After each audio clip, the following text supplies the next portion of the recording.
नमस्कार दोस्तों, आप देख रहे हैं यूनाइटेड क्लास। चलिए 8 मई की खबरों से शुरुआत करते हैं। तो हम बात करते हैं यूनेप के गुडविल एम्बेसडर की। यूनेप ने गुडविल एम्बेसडर के रूप में अभिनेत्री दिया मिर्ज़ा के कार्यकाल को आगे बढ़ाया।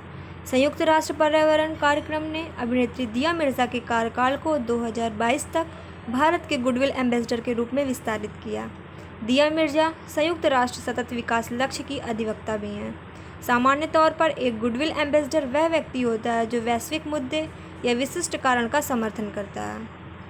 संयुक्त राष्ट्र अपने मिशन फाओ, यूएनडीपी, यूएनएड्स, यूनिसेफ, यूनेस्को आदि के लिए गुडविल एम्बेसडर नियुक्त करता है। यूनिसेफ में सबसे अधिक संख्या में 300 एम्बेसडर हैं। यूनेप के तहत गुडविल एम्बेसडर को भुगतान नहीं किया जाता, हालांकि उन्हें प्रतिवर्ष $1 का प्रतीकात्मक भुगतान किया जाता है और उन्हें यात्रा भत्ते भी प्रदान किए जाते हैं। संयुक्त राष्ट्र के अनुरोध पर गुडविल एम्बेसडर फंड जुटाने में मदद करते हैं। इसके अलावा वे किसी मुद्दे के बारे में जागरूकता उत्पन्न करने के लिए भी कार्य करते हैं। उनकी सेवा की अवधि प्रायः 2 साल की होती है। दिया मिर्ज़ा ने बीट द पॉल्यूशन अभियान में सक्रिय भाग लिया था। उन्होंने विश्व पर्यावरण दिवस समारोह, सर्कुलर फैशन और अन्य यूएनईपी अभियानों के लिए भी महत्वपूर्ण योगदान दिया था। बीट द पॉल्यूशन अभियान के तहत भारत 2022 तक सिंगल यूज़ प्लास्टिक से पूरी तरह मुक्त होने के लिए कार्य कर रहा है।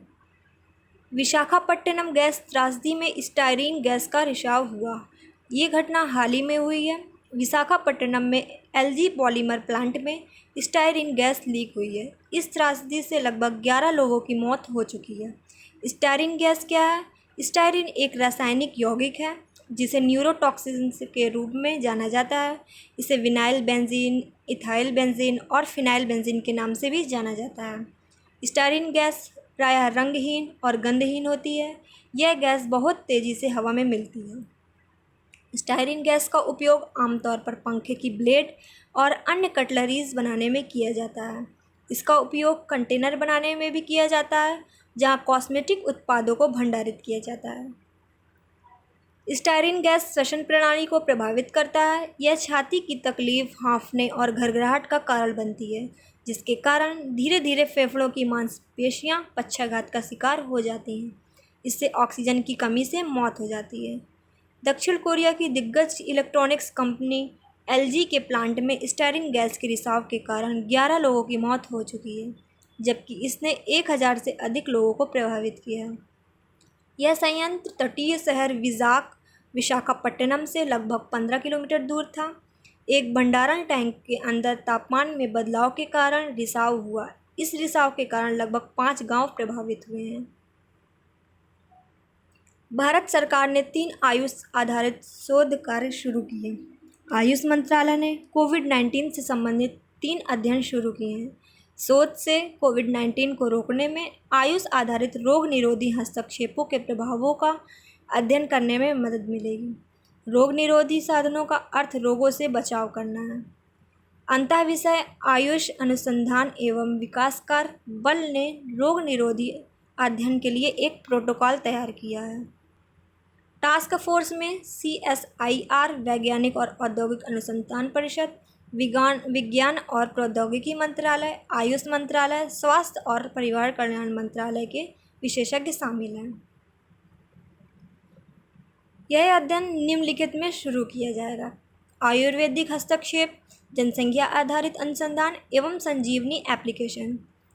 आयुर्वेदिक हस्तक्षेप शोध में अश्वगंधा और उसके प्रोफिलैक्सिस का कोविड-19 के विरुद्ध अध्ययन किया जाएगा। यह अश्वगंधा की तुलना हाइड्रॉक्सीक्लोरोक्विनिन से करेगा। जनसंख्या आधारित अनुसंधान में उच्च जोखिम वाले क्षेत्रों में लोगों के जीवन की गुणवत्ता में सुधार के समाधान की खोज की जाएगी। यह शोध 4 शोध परिषदों के माध्यम से किया जाना है, जो आयुष मंत्रालय के तहत स्थापित की जाएगी। संजीवनी एप्लीकेशंस में आयुष मंत्रालय द्वारा विकसित संजीवनी एप्लीकेशन से लगभग 5 मिलियन लोगों का डेटा तैयार करने में मदद मिलेगी। यह डेटा कोविड-19 के इलाज के रूप में आयुष का उपयोग करने में लोगों की स्वीकृति के बारे में जानकारी उपलब्ध करवाएगा।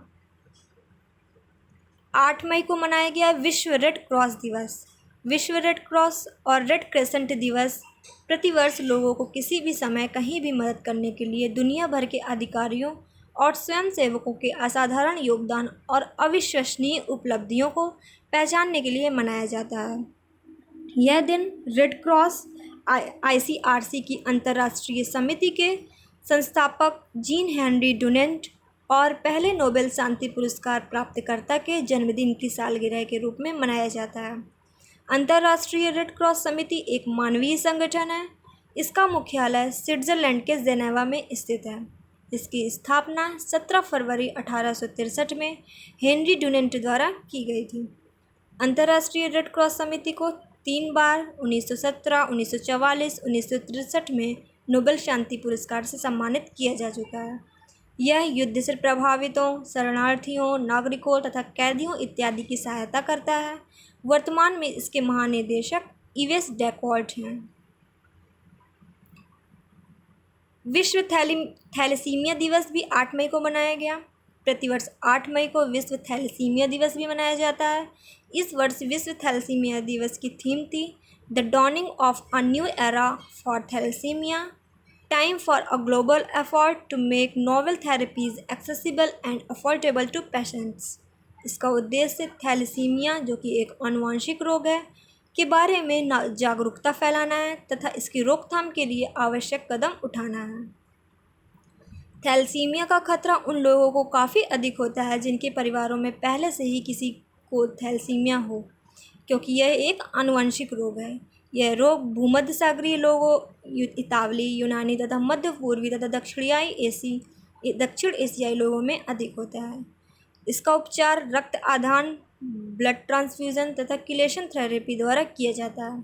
बच्चों में इसका उपचार बोन मैरो ट्रांसप्लांट द्वारा किया जाता है, परंतु इसके कुछ एक लक्षण बाल्यावस्था तथा किशोरावस्था के बाद दिखाई देते हैं। थैलेसीमिया क्या है? थैलेसीमिया एक रक्त से संबंधित आनुवंशिक विकार है। इस रोग के कारण हीमोग्लोबिन की कमी तथा रक्त कोशिकाओं की कमी होती है। थैलेसीमिया किसी व्यक्ति को तभी हो सकता है जब उसके माता पिता में कोई एक थैलेसीमिया से पीड़ित रहा हो। आनुवंशिक प्रभाव तथा कुछ एक आवश्यक जीन फ्रैगमेंट्स की अनुपस्थिति के कारण थैलेसीमिया होता है। मरीज में हीमोग्लोबिन की कमी के कारण शरीर में ऑक्सीजन का परिवहन भी कम होता है तथा लाल रक्त कोशिकाएं नष्ट होती हैं, जिस कारण एनीमिया होता है। इससे शरीर में आयरन की मात्रा बढ़ जाती है। कई मामलों में मरीज की हड्डियों में विकार तथा दुर्लभ मामलों में हृदय रोग का खतरा भी उत्पन्न होता है। थैलेसीमिया से पीड़ित व्यक्ति की त्वचा हल्की पीली हो जाती है। थैलेसीमिया से पीड़ित व्यक्ति को विकास में परेशानी का सामना करना पड़ता है।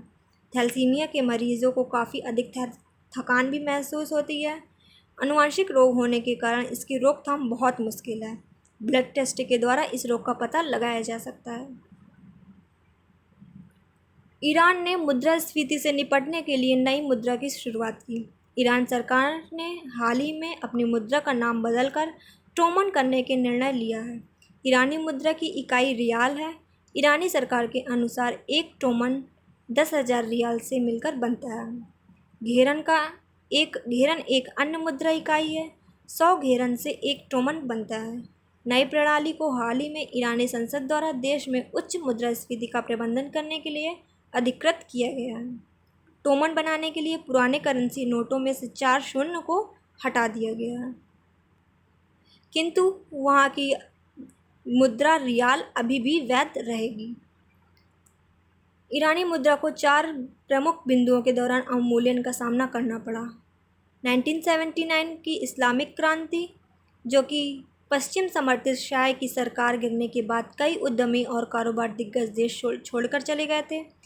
1989 में ईरान इराक युद्ध का अंत, राष्ट्रपति अहमदी ज़ैनात का कार्यकाल, अमेरिका का परमाणु समझौते से अलग होना, ये सब कारण मुद्रा के अवमूल्यन का कारण बने।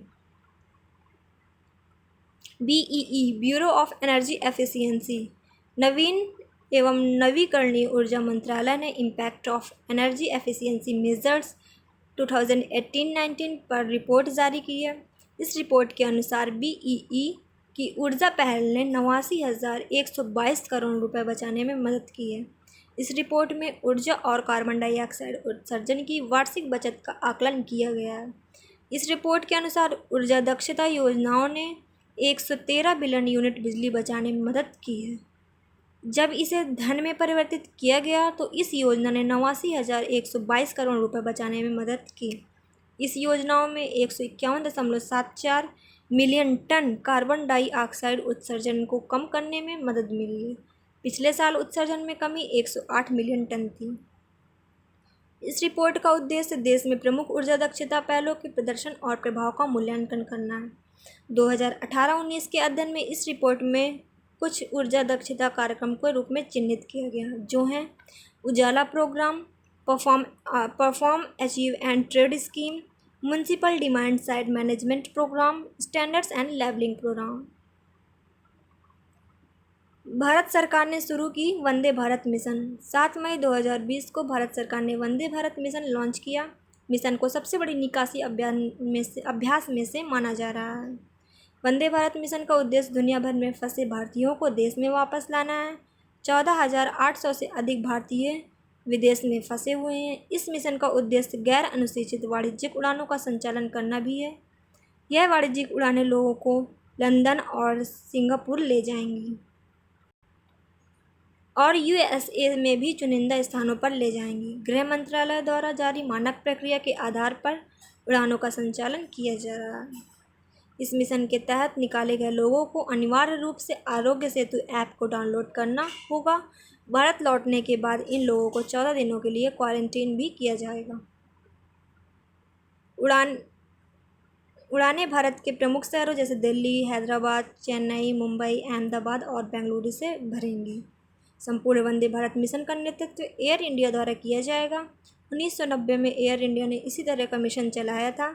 उस मिशन के दौरान लगभग 1,11,711 भारतीयों को इराक से कुवैत पर आक्रमण करने के बाद खाड़ी से एयरलिफ्ट किया गया था। भारत में पहली बार ग्रामीण इंटरनेट यूजर्स की संख्या शहरी इंटरनेट यूजर्स से ज़्यादा हुई। Internet and mobile association of India ने हाल ही में एक रिपोर्ट जारी की है, जिसके अनुसार ग्रामीण भारत में सक्रिय इंटरनेट उपयोगकर्ताओं में 10% की वृद्धि हुई है। इस रिपोर्ट के अनुसार ग्रामीण भारत में 227 मिलियन सक्रिय इंटरनेट उपयोगकर्ता हैं और शहरी भारत में 205 मिलियन इंटरनेट उपयोगकर्ता हैं। यह भारतीय इतिहास में पहली बार है जब ग्रामीण इंटरनेट उपयोगकर्ता की संख्या ने शहरी इंटरनेट उपयोगकर्ताओं को पीछे छोड़ दिया है।